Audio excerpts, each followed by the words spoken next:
I always keep looking over at Tyre and seeing just pure sadness.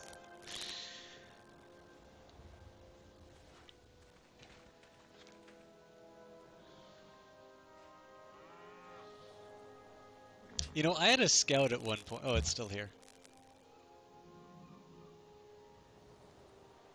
I think it's time we disband that. He has been hanging out for a very long time.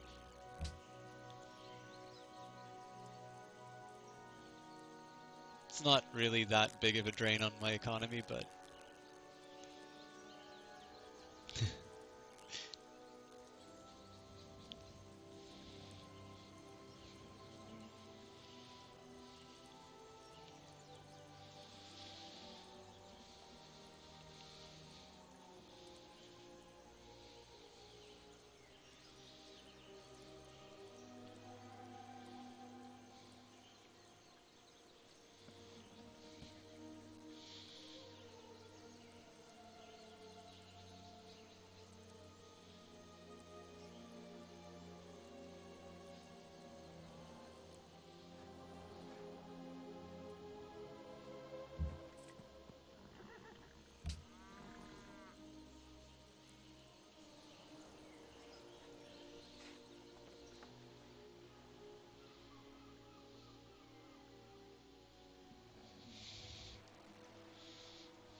Wow.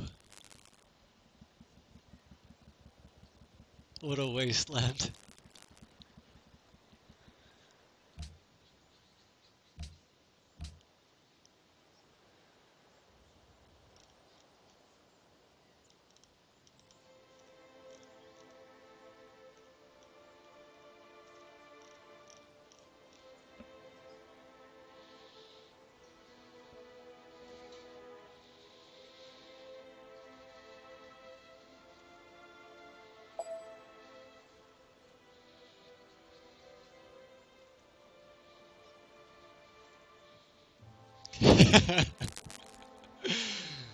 uh, what I wouldn't get... I almost would want to buy you a microphone just so I can hear your immediate reactions.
What am I...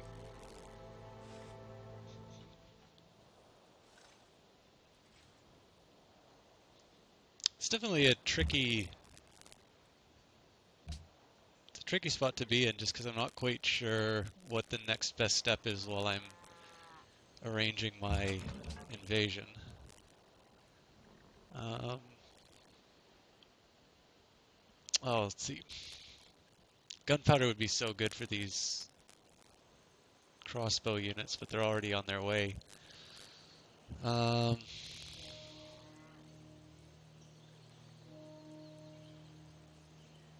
Yeah, the printing press is the way to go.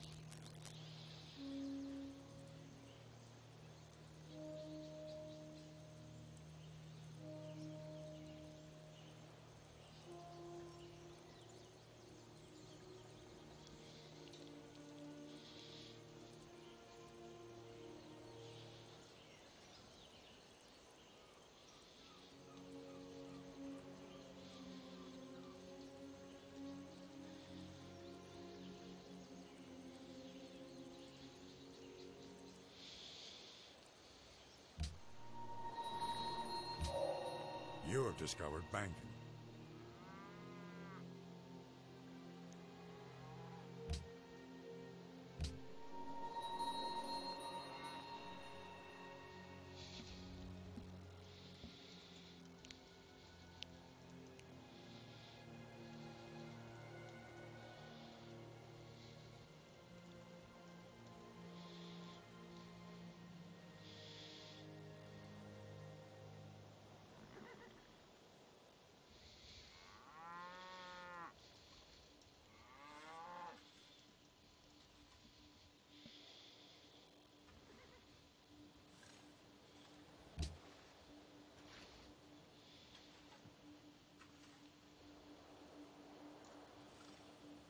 I'm just stepping out of the window for a second to find a trailer for someone.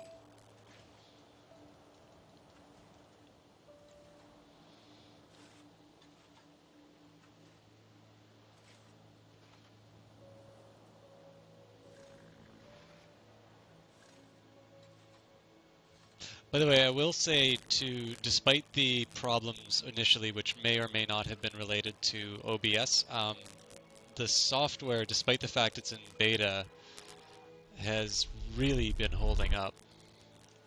So kudos to them. I know they've been putting a lot of work into improving it.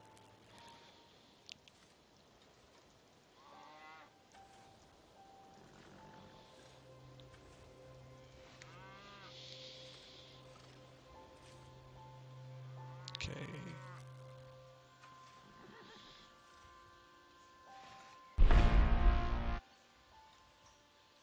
Sorry about that.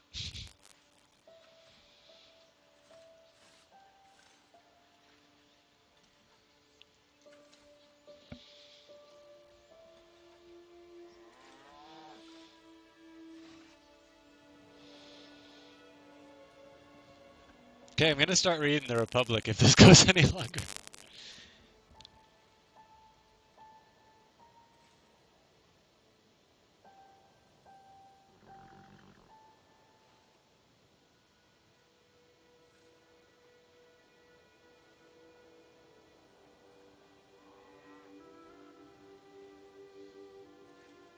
Well, actually, so I can plan what the invasion of Moscow looks like. I have 2 trebuchets. They have 2 hexagons of range, so this is an obvious place for one. Aha, actually, okay, so first consideration, the river. I can't have any infantry units on the east side because they'll suffer a movement penalty for attacking. Now, in fairness, I mean, I'm not going to attack until the defenses are completely crushed anyway, so that's kind of a moot point, but I'll assume that I'm going to need to do an actual... I'm going to assume that I need to at least prepare that I'm going to do an actual siege with ground units in case things go wrong. So... Actually, maybe it would be better if I put the okay, so 1 trebuchet here, 1 trebuchet here, crossbow. going to be hard to get the crossbow units inside this area.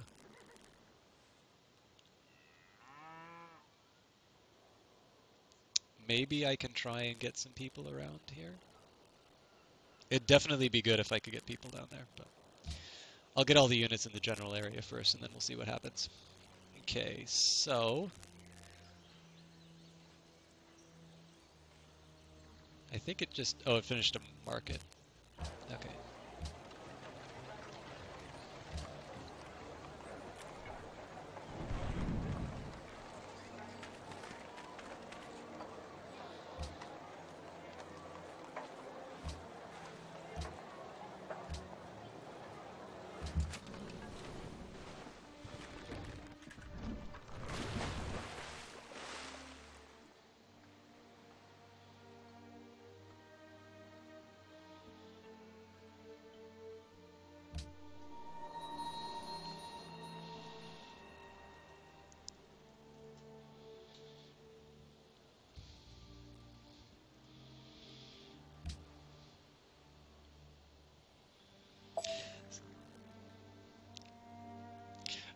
Great Generals will give a bonus to units as long as they are within a certain radius of them. So Great Generals cannot do an attack on their own, but they can make the units that they're surrounding better.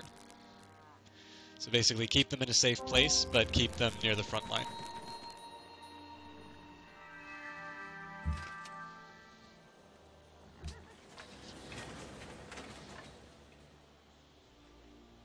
Antium's really taking off.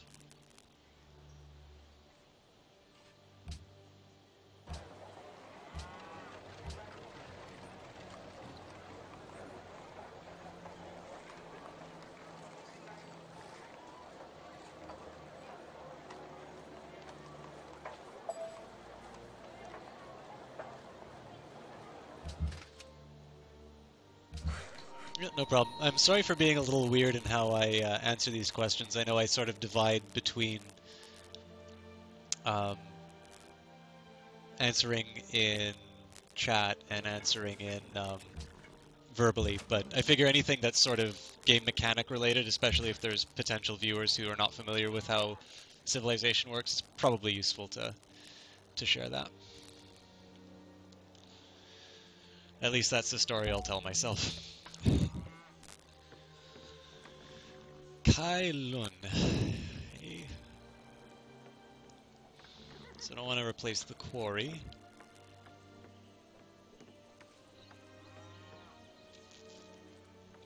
There really aren't any good spots for a manufactory. I think this is as good as any.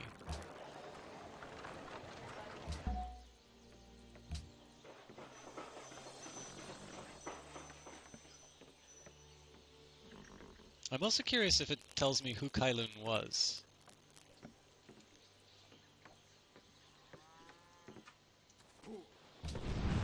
No, it does not.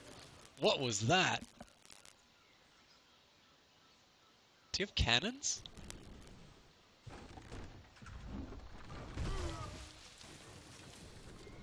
Oh, the Gallius.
Oops, didn't mean to do that.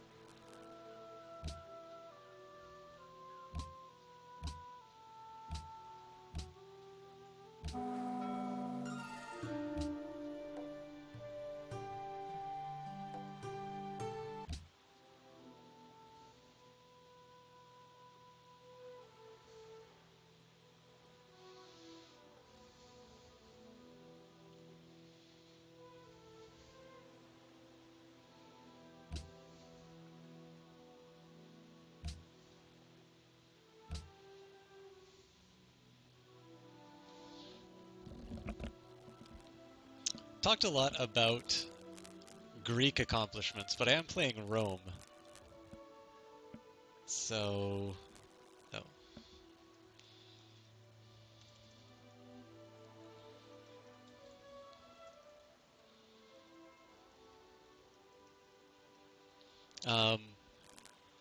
I think one of the things about Rome was that it did this really good job of synthesizing existing things, and certainly it gained control over a lot of territory.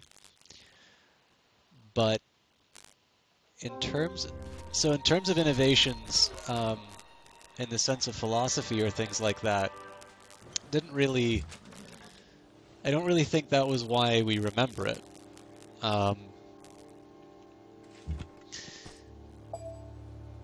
But I remember, oh, I guess I need to build settlements rather than talk about the Roman Empire.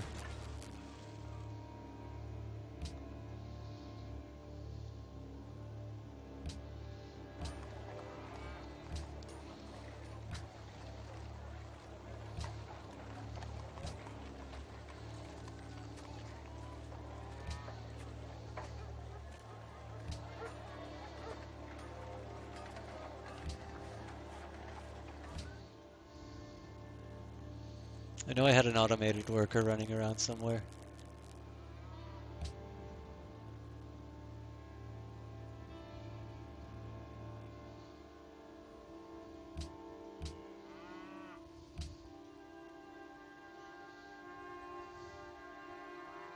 There has to be a way I can access my lists.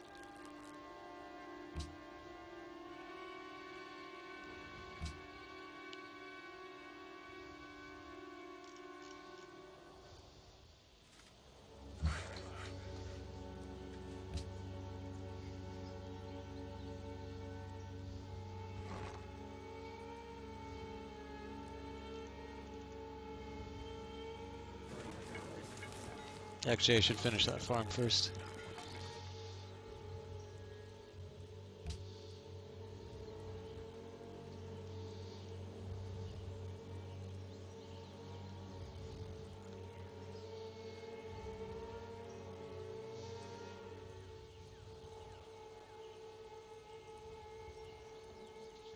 But yeah, one of the things that kind of interested me, this would be more Hellenic philosophy rather than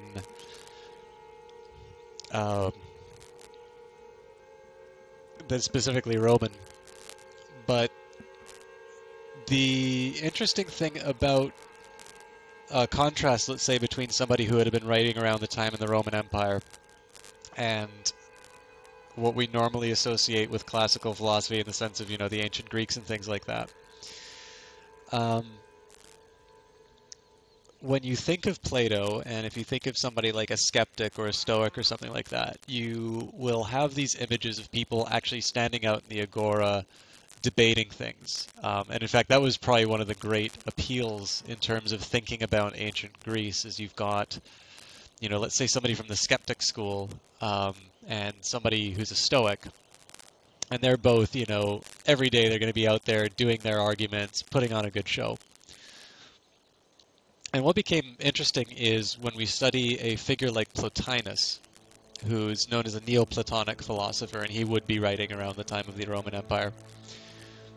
And in this case, you have this big sort of withdrawal into writing letters and doing kind of private reflection on things.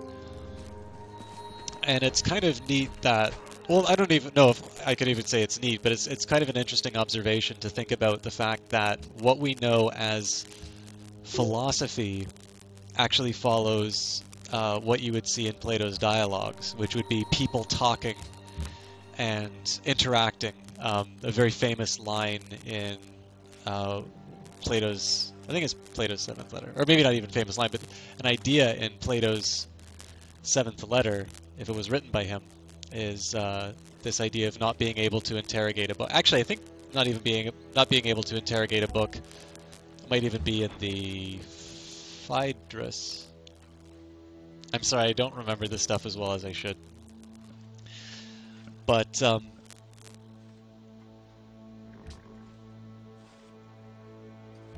again, you have this interesting tradition of philosophy being a very dialogue-driven enterprise, and yet I think what people associate with it right now... Oh, hang on. Preferred... Sorry, I just saw your dialogue. Yeah, I think it's sensible. I mean, I think there's, in terms of the point on Greek mythology, I have to assume, I'm not as good on the mythology, but I have to assume just so much of the Roman myth is just simply adapted from the Greek ones. And again, that was the big idea here, the interesting idea of synthesis, which is, you know, they won't be afraid of incorporating good ideas. So if, you know, there's a more interesting god, they'll just pick that one up from somebody who had the better idea. But I mean, certainly out of the records of mythology, my favorite would definitely be Ovid and the Metamorphoses. Or sorry, rather, more Metamorphoses. The Metamorphoses is the Kafka novel.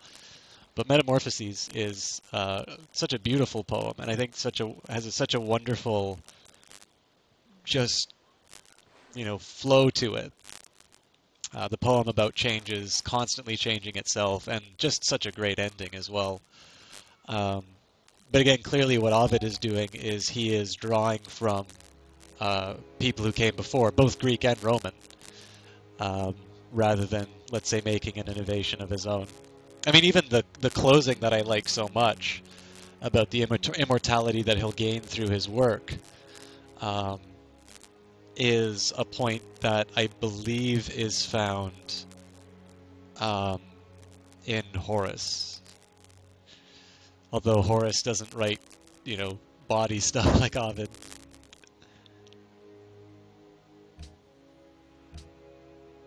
Ovid's Art of Love is a fantastic read as well. I don't know, again, it probably doesn't pass the modern sensibilities test, but there's something to be said for a classical dating guide. And also, see, actually, with that said, I think the other set of poems that he wrote, the Heroides, is really wonderful, because you have these stories of mythological women, you know, writing to their lovers. So you have, you know, Briseis talking to Achilles. You have Penelope writing to Odysseus. These are, I mean, they're really wonderful poems on their own, but, I mean, there's a lot of stuff that you can read in Ovid, especially now when we're very sensitive about how people talk about women and some of the way that, you know, men will treat them. And it's definitely not to minimize what happens, because it's, you know, it's true. There's a legitimate concern there. But I think while it's certainly very easy sometimes to look at a writer like Ovid and then just completely throw him away when you read something like The Art of Love. I mean, to his credit, The Art of Love in Part 3 is women for men. But I think the Heroides is written by somebody who really has a sensitivity to both sides of the issue. And I mean, I happen to think that's why he's a very good poet. So I know when people are talking about, you know, bad stuff that you learn in school, stuff that, you know, is misogynistic or that, Ovid is usually on the list because of the Art of Love. But I'm not entirely sure that that's a deserved reputation. I actually think he is somebody that we should look up to. Or maybe not look up to. Look up to is maybe a bit too strong to say. But I think he's somebody who you could point to somebody who's actually does a fairly good job of writing for both men and women, even though that may not have even been his concern at the time of writing. I guess the thing is, I can't read Heroides and not think that he put a lot of work into that and a lot of thought.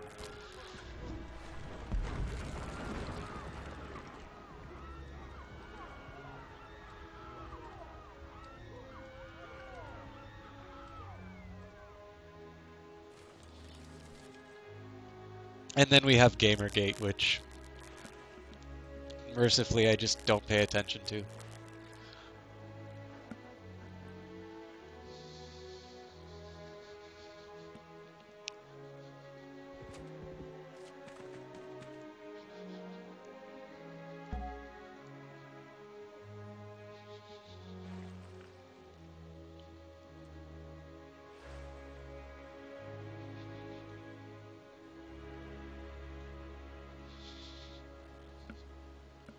Although on the topic of Greek gods, or, well, any gods, I still need to figure out a favorite.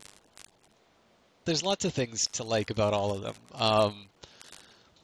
Apollo for his, the things that he was associated with. I played the game Smite. I thought their take on Apollo was it was fun, but I think it kind of missed the point. Like if Zeus is allowed to be, this bearded, badass, and Apollo is, is just this. I mean, they make him a rock star, but like a teen rock star. Like he's probably like not that far from an audition with One Direction or something like that. The thing is that when you read the Iliad, like it starts off with Apollo just striking people down with his arrows. So, I'm not entirely sure Apollo got the best treatment in that game.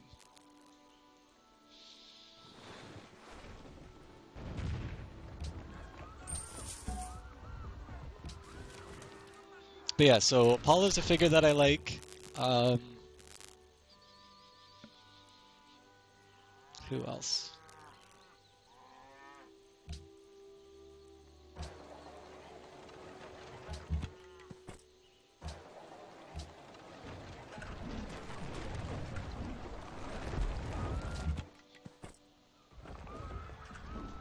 I think I'll just wait and watch the Siege of Tyre before I go any further.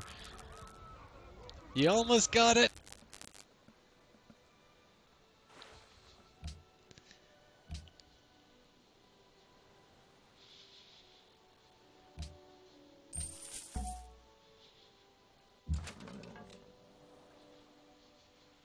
Bratislava's pretty mad at me for all of the troops I keep moving through.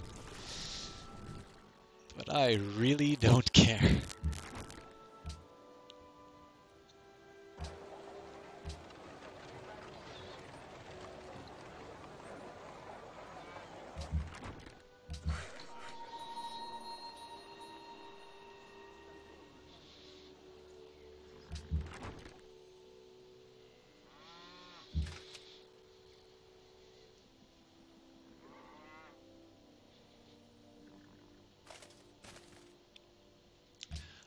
As far as other Greeks, so like Zeus is obviously very fun. Well,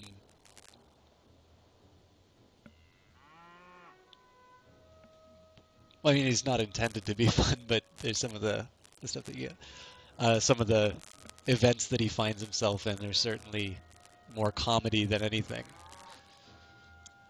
I mean, Artemis is a magnificent goddess, but I think you've already claimed her, so I can't really do anything extra on that god. Dionysus. I mean, the philosopher Nietzsche had a lot to say about Dionysus. He also had something to say about Apollo, and he was a much bigger fan of Dionysus than Apollo. But I do think there's something to be said about Dionysus, and certainly if you just want to take the women, wine, and snuff side. Yeah, I'm not even gonna try to.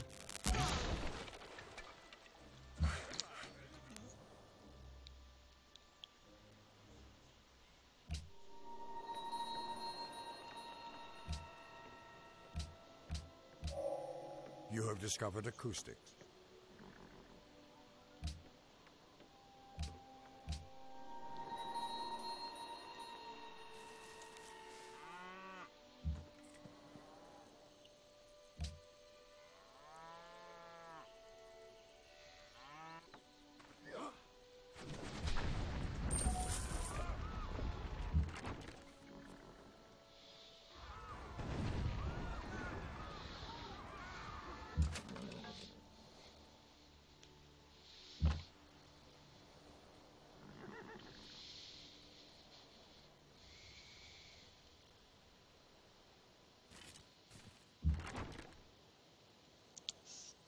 So the question is, do I have any other units heading towards Moscow? And I think the answer is no. So once they get into position, I think we're ready to unleash hell.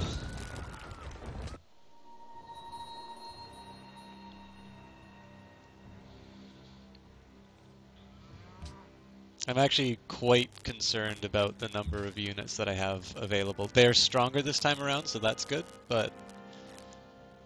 Wait a minute, I should have 2 swordsmen heading there. Oh, yeah, it's okay. So I've still got some time.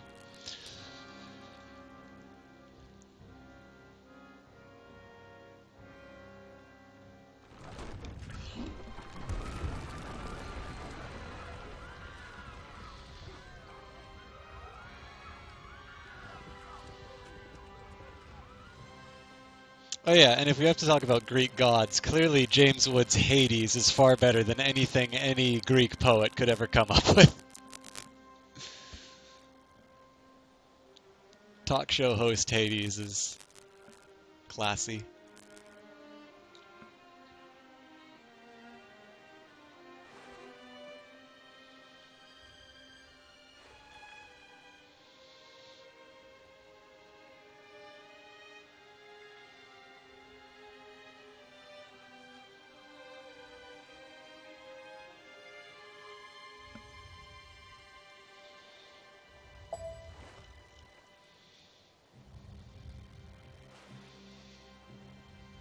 Hercules is your favorite Disney movie? Interesting. I like it. I don't think I could call it my favorite, which is not a knock against it. I just think there's some really hard... Like, even if you eliminate the Pixar catalog from the rankings, there's still some pretty stiff competition.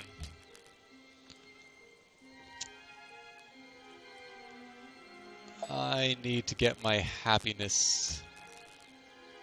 Oh, I'm not saying you're wrong for liking it.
You know, so this isn't related to Disney's Hercules, but I heard an interesting thing about Mulan. Now, I know Mulan had some criticism in China for not being close enough to the legend, although I think you can make that argument about any Disney adaptation of a myth or a fairy tale. For instance, I'm pretty sure a classicist is going to have some issues with the depiction of Hercules in the Hercules story, but, you know, there's a certain point where you need to tell people to get a grip.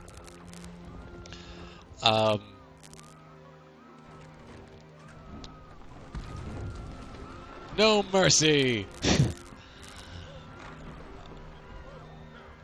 But apparently the original version of Mulan was supposed to be about a Chinese peasant girl that is quote-unquote rescued from like some visitor from the West. And I'm like, oh god, that would be such a disaster if they turned the Mulan story into that.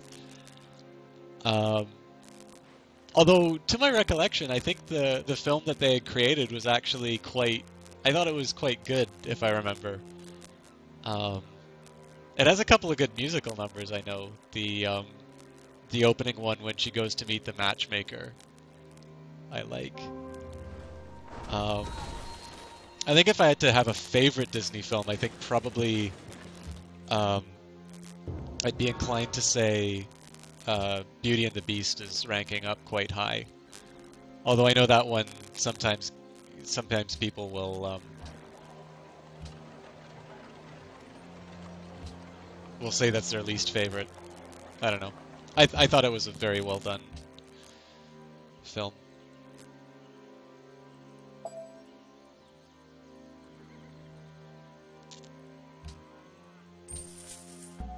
Eddie Murphy. Oh, right, he was in Mulan, so he played the dragon. I forgot.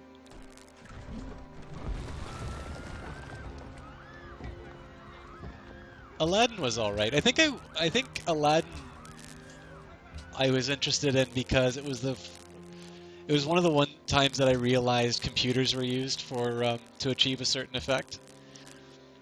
Like not the only time, but like in a film, something I had associated with being always hand drawn. Oh yeah, and of course, if we talk about Disney movies, I don't know if I should include the Muppets or not, because certainly, you know, the Muppets Christmas Carol. What an absolute gem.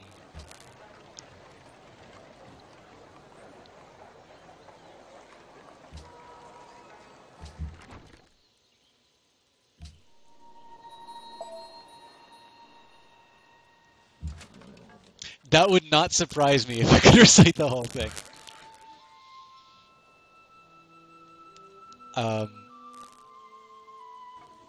I think what's interesting is the theatrical version. Yeah, that's the Muppets kind of unfairly stacks the deck. I mean, you really can't compete once you include the Muppets. So I'll say Disney animated films.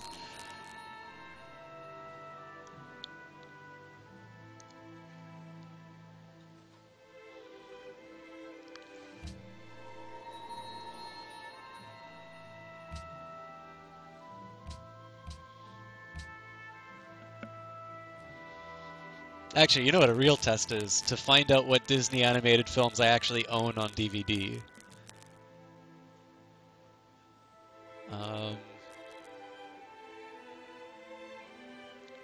Oh, Fantasia. Fantasia's a little different. Fantasia isn't really a narrative. Fantasia 2000, I thought the Gershwin tune that they used, I think it's Rhapsody in Blue, I thought that was a really good segment. I know I own Beauty and the Beast. Do I own any others?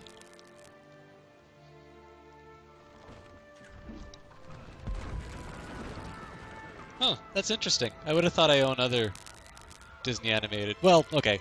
I have Nightmare Before Christmas, but I don't think that counts.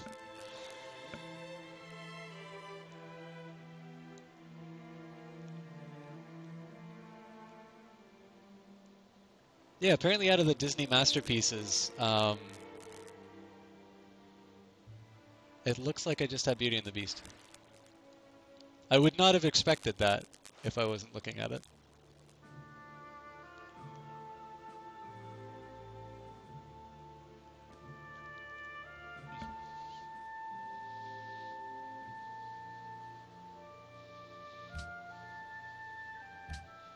Man, look at you building all the wonders.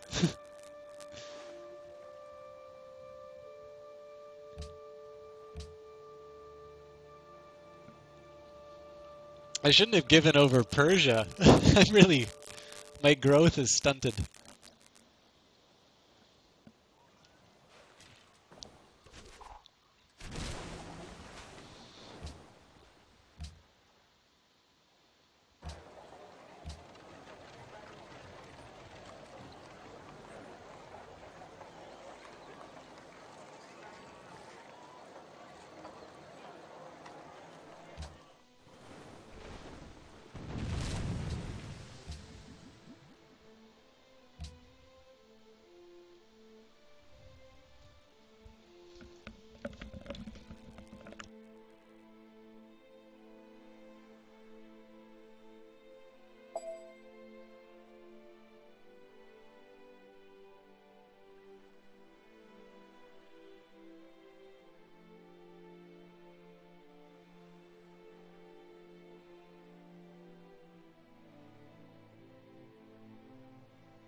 What, you think I'm gonna betray you?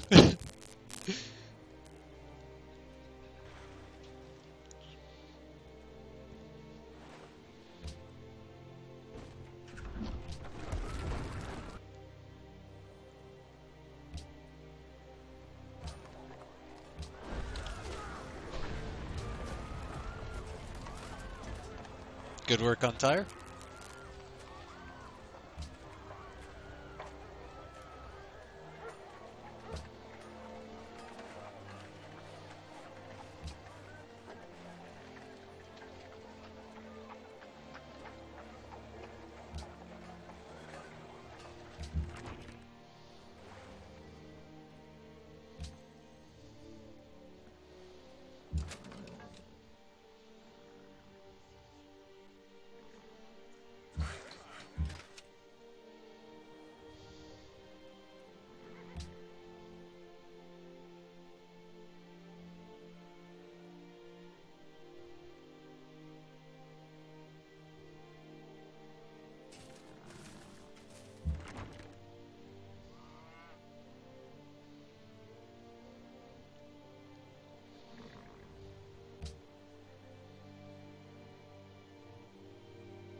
I'd like to do gunpowder, but economics is just so good in terms of um,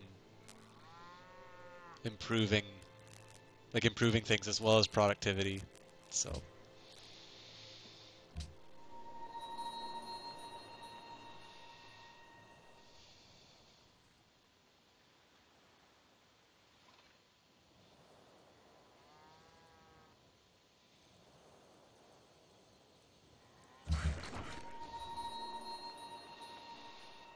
I kind of want to kick off the invasion right now, but my crossbowmen are not where they need to be. In fact, I don't even know where my crossbow. Okay, one's there. Yeah, I've got so many units that aren't in position. So I have to be patient.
I should probably use more of my gold to buy buildings rather than units, but I think there's enough empty space on the map that I can justify at least one more settler.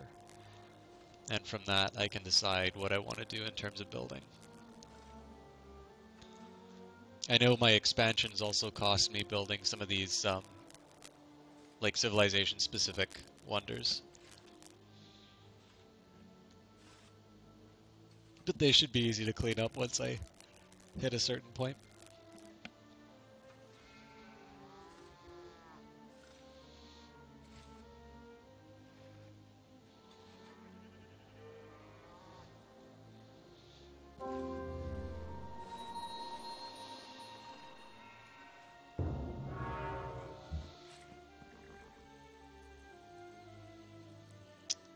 Make a proposal for the First Congress of Rome.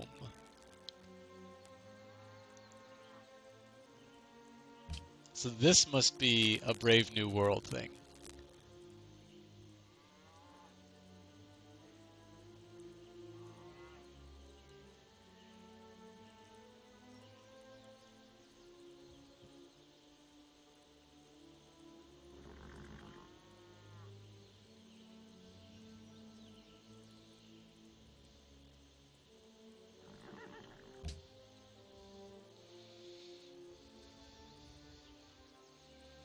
A luxury resource is designated as immoral, endangered, or otherwise inappropriate for use by the general population. As long as the ban is in place, civilizations receive no happiness benefit from this luxury resource.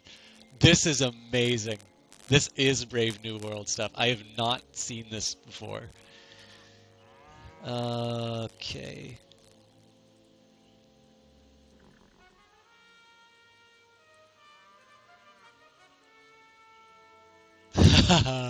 Oh, I really want to do world religion.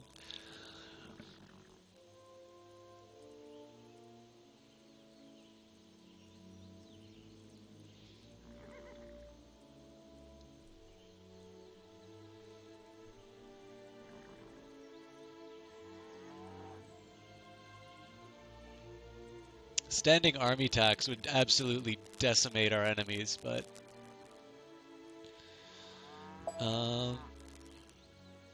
Oh, sadly I can't see your message.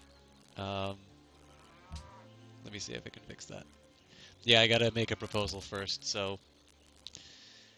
I'm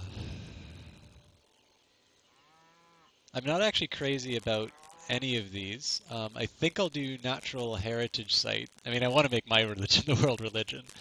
But I think I'll do natural heritage sites just because I know I'm going to take one away from Catherine.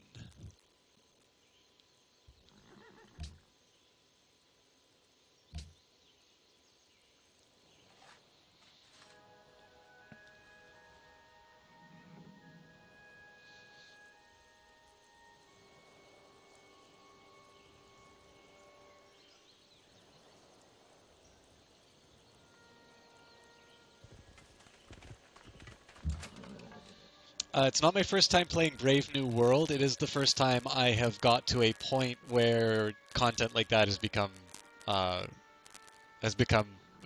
like, useful. So I've seen some of the stuff that Brave New World does, but I haven't seen any of the endgame content, which was actually the majority of that update. So this is exciting territory.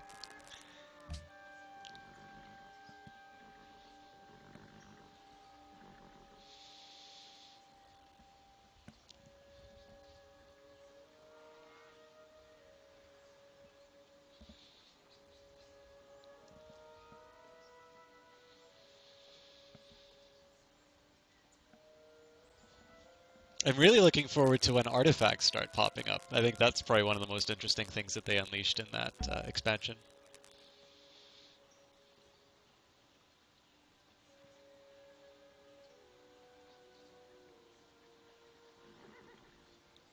Oh, and we have a new viewer. I'm sorry, I don't know when you stopped by, but thank you for joining in.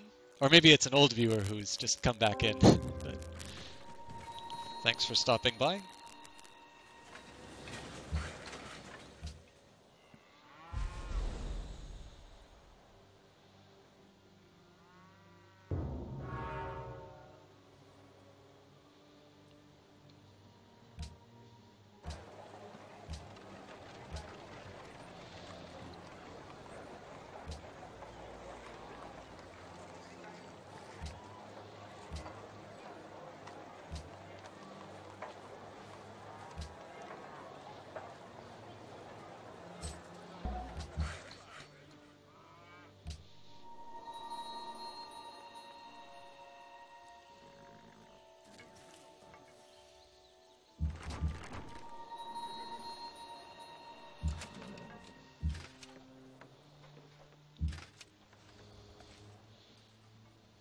Soon.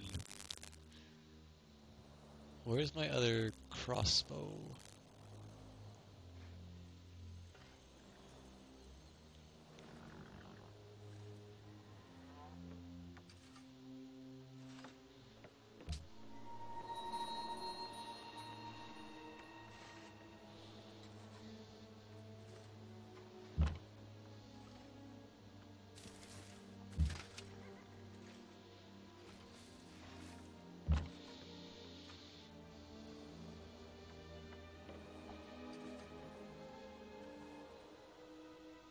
Okay, I think this is the best I've got as far as invasion material is concerned. So I'm going to wait one turn to set this, just so everybody can get into position. And then I think we hit fast and hard.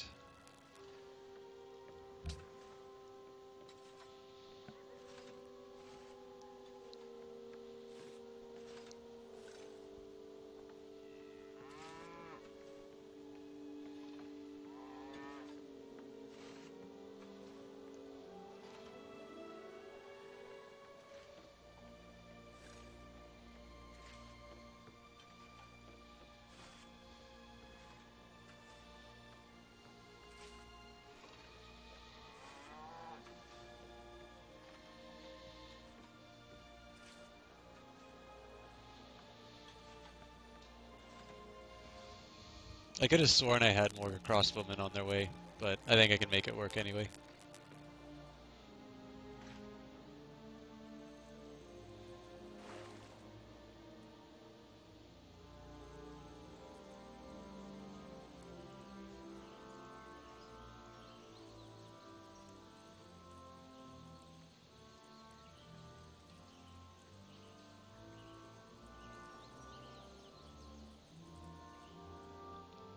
But I have to be careful in terms of how I say that. I noticed that again, the viewership's leveled out again.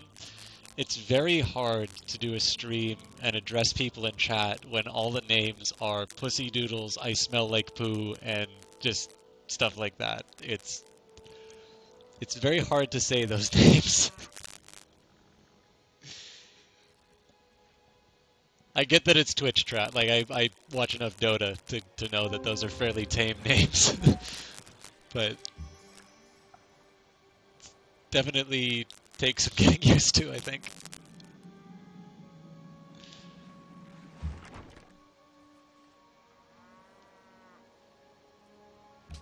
I'm declaring war.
I'm gonna get hammered this turn.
Okay, everyone. I was just talking with my delightful partner in crime. We both need a break. Um, I am going to turn this into my dinner break. I am going to do my I'm committed to doing a 24-hour stream, which is dedicated to making content for you guys. That said, I also have pressing biological needs, namely, I need to get food in me because I've so far only had an orange for this entire stream. Um, so I think what we're going to do here, I'm going to put up a sign for the fact that we're doing a break. I think the game is quite slow, and I apologize for that. But I think what I'm going to do here, I'll just put up the sign. I will commit to be as fast as possible on this, and we'll come. Basically, we'll come back and we'll wrap up the game. So I'll say 10-ish minutes, and I'll again we'll take it from there. I will make this as fast as possible. So again, thank you all for coming out and supporting the stream. Again, as a reminder, this is part of the Extra Life 24-hour gaming marathon. This is for contributions to the BC Children's Hospital. Every dollar that you make in terms of the donations is both tax deductible and will go to the BC Children's Hospital. We're currently at $333 of the $360 goal, so we are very close. In fact, effectively what we need is one suggested donation, which is 24. It's not quite enough, but honestly, just a couple people donating $1 and that gets us there. So we literally need one more person to do a suggested level donation, and we've hit the goal. So I'm gonna put the sign up for the break. I thank you guys for your patience, and I'm just gonna grab a quick dinner. I'll probably eat it while I'm on the stream. So see you guys in a minute. I don't think I'll put on any other music. I think the music of Civilization is perfectly fine. So see you guys in a bit.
Hello everyone, I am extremely sorry about the time that took. It is pouring rain outside.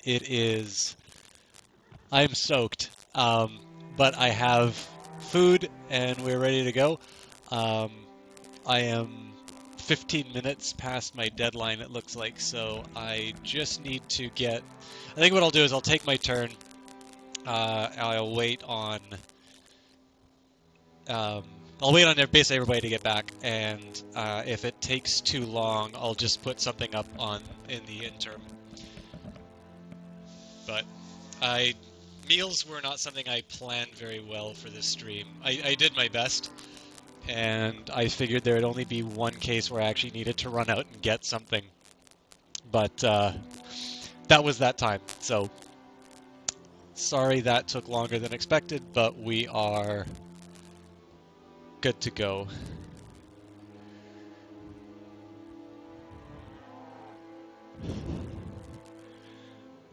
All right, great, and Ria's here as well. Thank you especially for being patient with me, because I absolutely failed to follow through on my commitment. So I'm happy you're still around. I would probably have left. Okay, how are we going to deal with Russia? Well, first let's build things in Rome.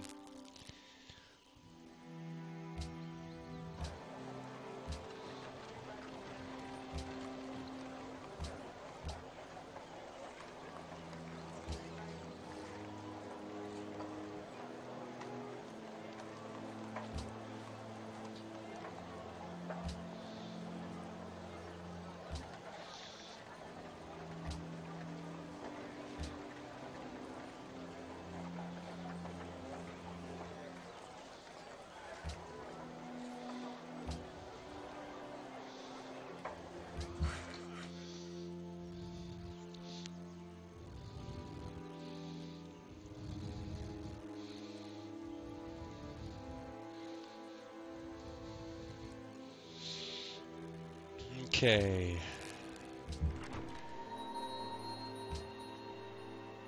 On my signal, unleash hell.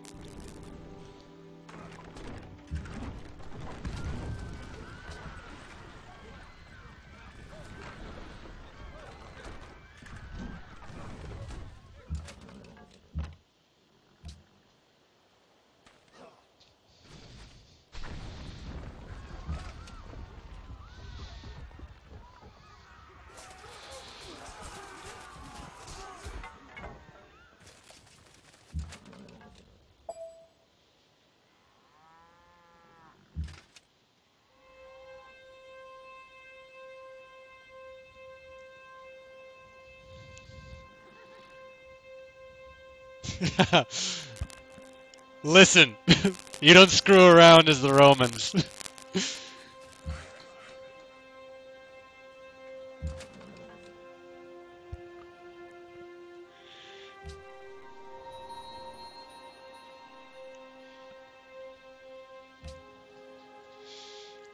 Okay, so...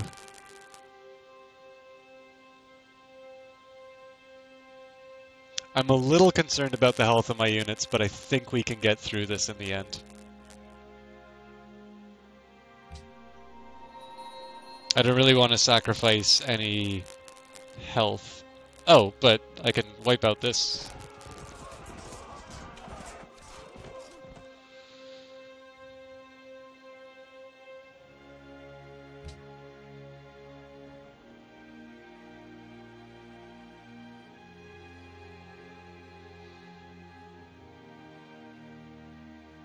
I'm really interested to see what Moscow attacks. If it's my longswordsmen, I'm completely fine with that.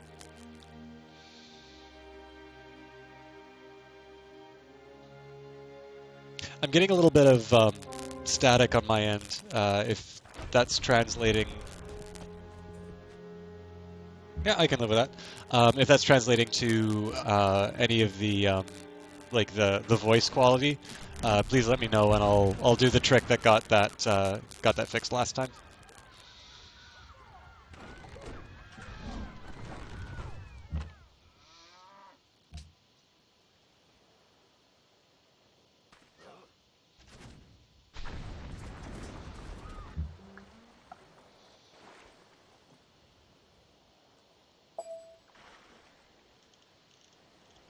And that's static in my voice.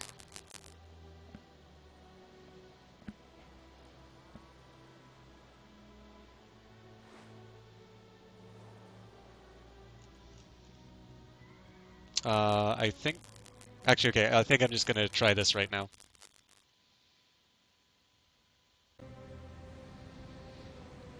Okay, testing the mic. Yeah, that's the best I can do at the moment.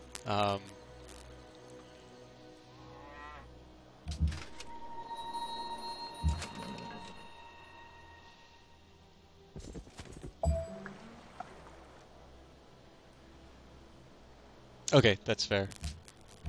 I've definitely been thinking about getting a dedicated mic for the computer, but it's a difficult cost to justify. It's not that expensive all told, but it's still like as a student, you know, any expense needs to be justified, and I'm not entirely sure getting a mic, which will primarily be used for streaming games, is really that justifiable when I don't derive an income from it.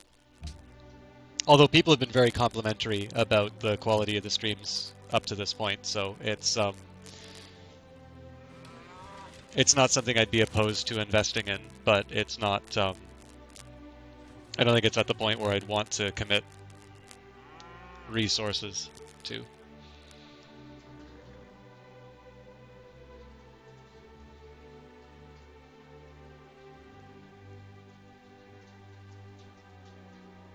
So I think I take Moscow next turn.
I wanted to hold off on the coffee as long as I could on this stream because obviously I want that to still have its potency when I really need it. Um, I did buy one now. I did ask for I asked for a 20 ounce at Starbucks, which apparently if you don't call it venti gets you a grande, which I know for a fact is a 16 ounce. But well, okay. I mean, in fairness, for what I don't know about Brave New World, I have put quite a bit of thought into how to siege cities, and that's largely because I tend not to build a lot of military, so I try to get the most that I can out of each unit. So I suspect that's probably experience more than anything.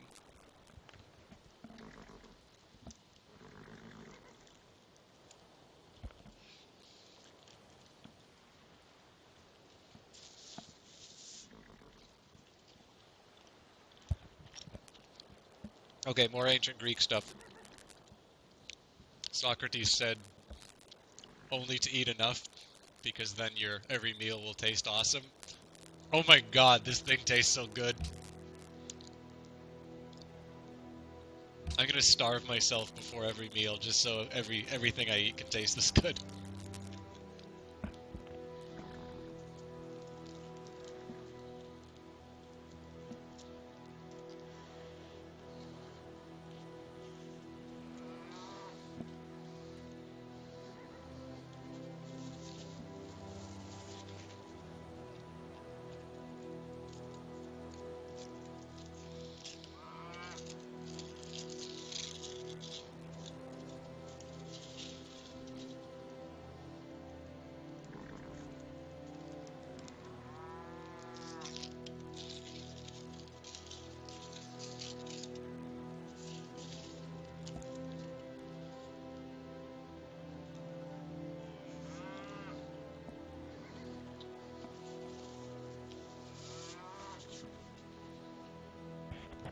So one thing I'm kind of curious about, obviously, this game we're going to have a World Congress in 16 turns. I'm curious what the historical precedent is for some kind of a global conference. Because, I mean, if you do that for Rome, that's not that impressive. I mean, they effectively conquered the world as they knew it. So that's just a meeting of Romans. But I can't actually think when the first, or something that would qualify as a global, you know, a summit, for lack of a better term, actually occurred. That'd be interesting to look into.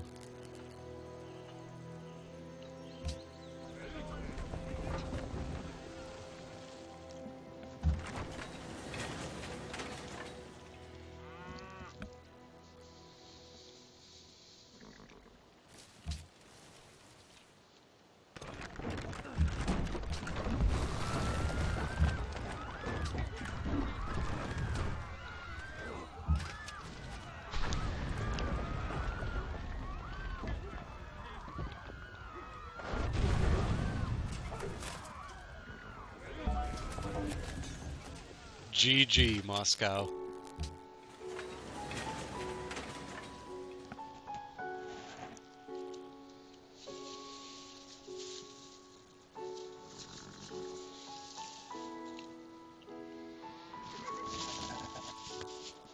Ah.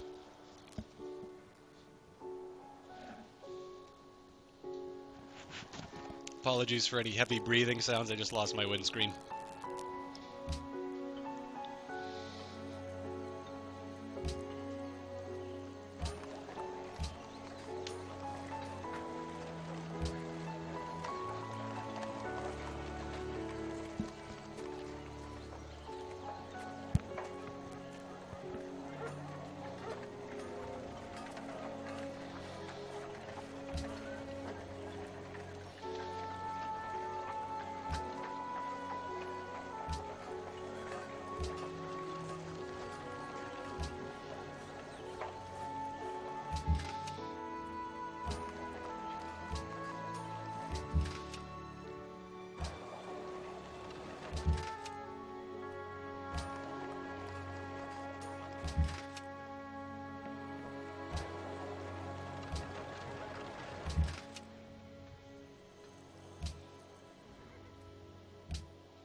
I kinda like how he just fell over.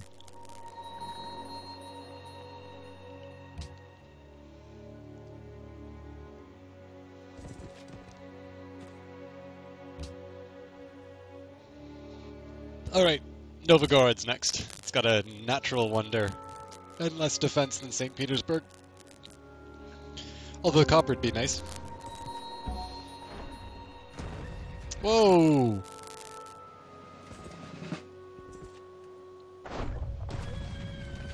Good lord. Danger zone.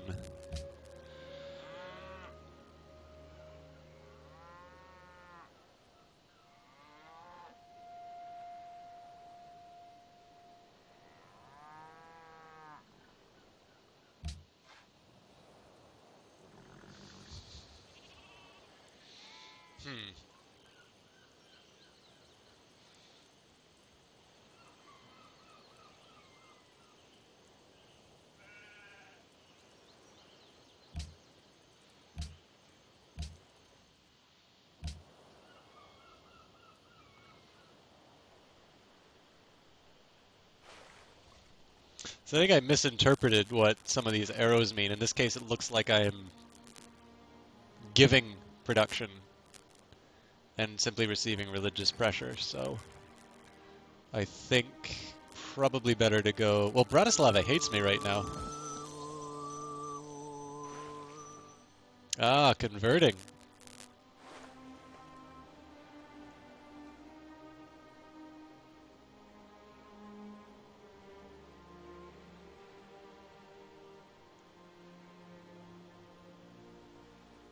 Let's do Kabul.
You know, if I was sensible, I would probably...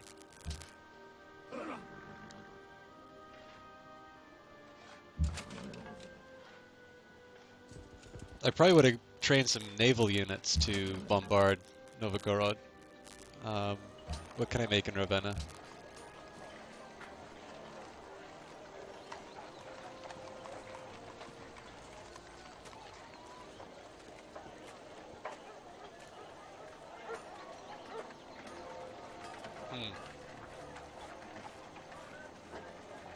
These aren't really inspiring. Yeah, let's give a Gallius a try.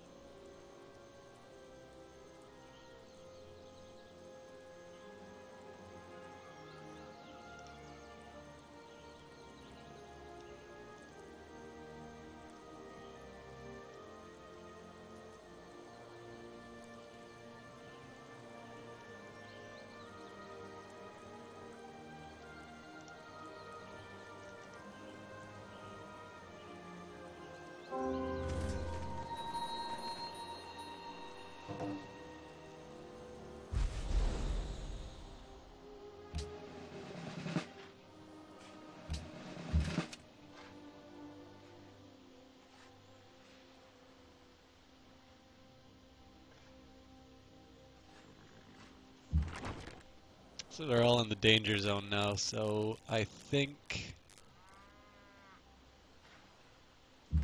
we just hold off and wait till everybody's healed up.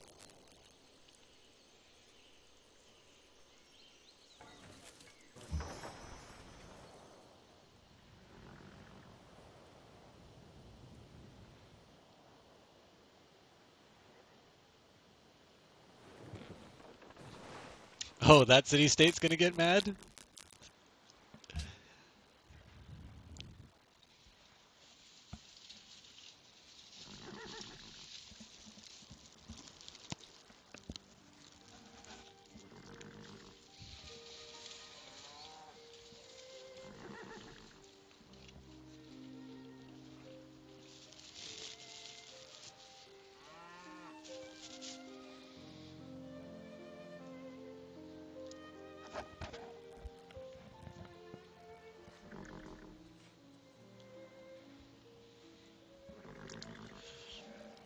I'm just getting up for a second. I'm going to try and keep the headset on. I'm going to be away from the computer for a minute, though, just because I want to try and get a piece of technology.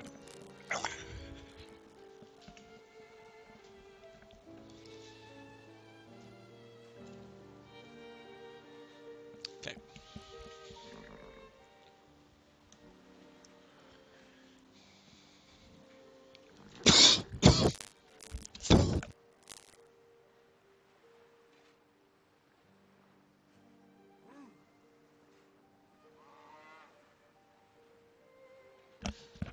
I'm apparently about as good at breathing as as I am at slip.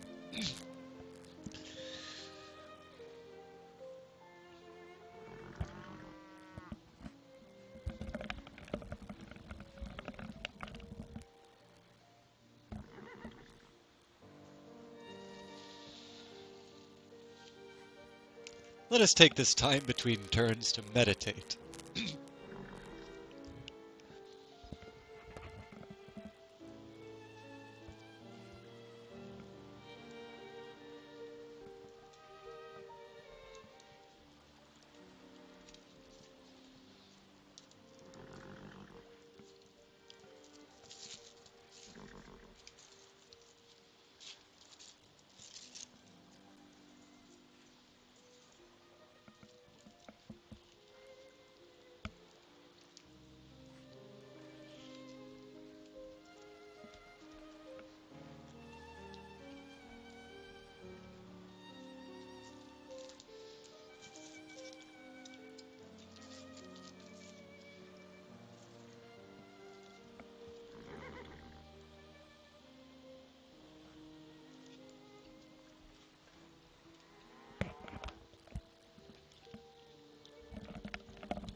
Policy.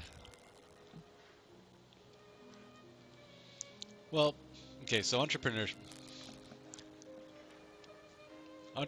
doesn't do a lot for me right now. Oh, but 1 extra gold for... yeah, okay. I should do this mostly just so I can get protectionism, but... I'm not crazy about it just because I really want to start adopting rationalism. Also, aesthetics would be a good argument, or there's an argument to be made for going for aesthetics. But, steel wins battle, gold wins wars.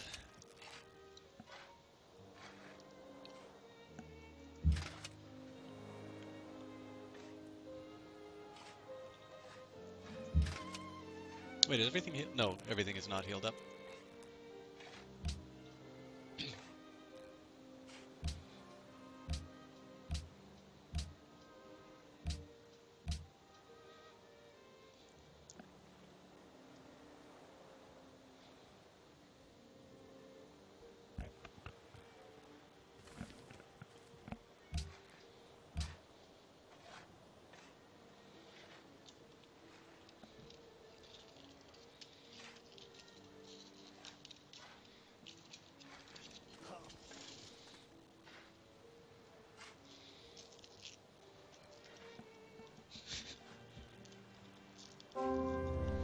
Oh sure, don't let me expand in my my Russian territory. It looks like you're already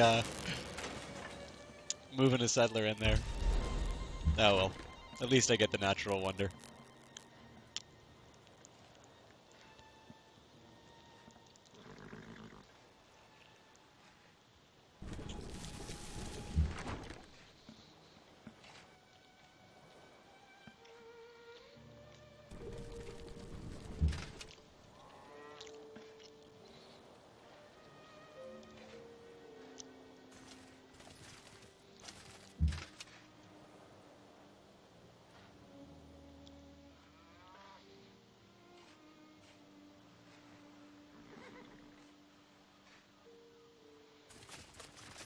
This is a bad spot for him, but I just don't have any... I really don't have anywhere else to go with it.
I'm not so sure what to do anymore.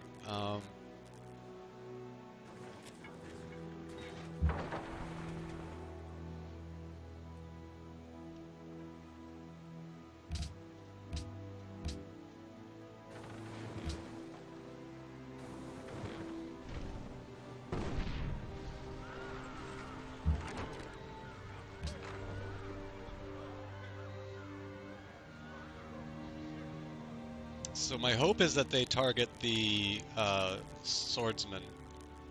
That way my siege units can do their work. But it's possible they might try and take down one of the trebuchets.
I'm not quite sure if I can switch him to a diplomat now. I'd prefer it, but...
Again, we will take these moments to reflect on what it truly means to be a civilization.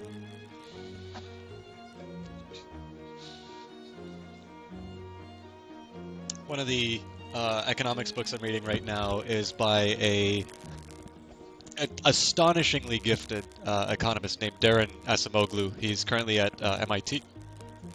And to give you an idea maybe of what this thinker kind of, I guess, the level of his output. There is a website dedicated to Darren Acemoglu facts in the same way that... oh good, I didn't lose anybody. In the same way that there are Chuck Norris facts. But it's... the book is called Why Nations Fail. Pearls and ivory, cotton and wine. Which I think wine and cloth is one of David Ricardo's examples. Anyways, so Acemoglu's book, Why Nations Fail, talks about how the institutions that have been set up in countries cause them to succeed or fail. So, one of the papers that's cited in the book is one by Nathan Nunn, which I actually studied as part of the seminar that I'm in, which shows that slavery is something that's actually directly affected the slow growth of a lot of African countries. So with that in mind, there's really no slavery in this particular place, but I'll maybe ask you whether or not we are creating institutions that will lead these rival nations to prosperity, or if we're just simply extracting value from them, and we'll set ourselves up for a series of failed states once our empires grow bored with Persia and Russia. Maybe this makes more sense if you've had a chance to read the book. It's a very good book, and I think I won't say, like, it's not readable in the sense of being able to, I just read the Twilight series readable, but I think it's different from reading, let's say, an economics paper in a journal or something like that. So.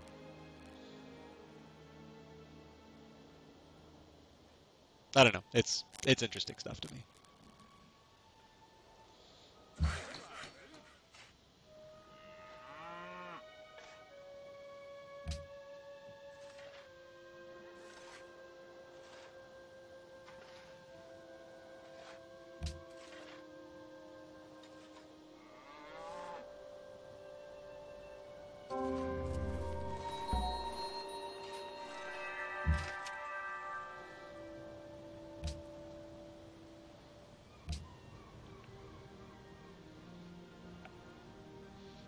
Accept deal, please. My people are so unhappy if they don't have their pearls and ivory.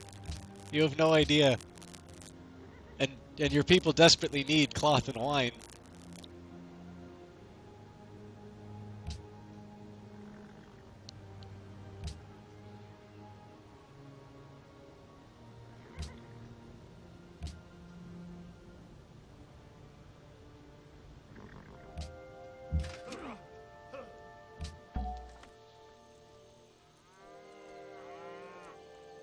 Huh.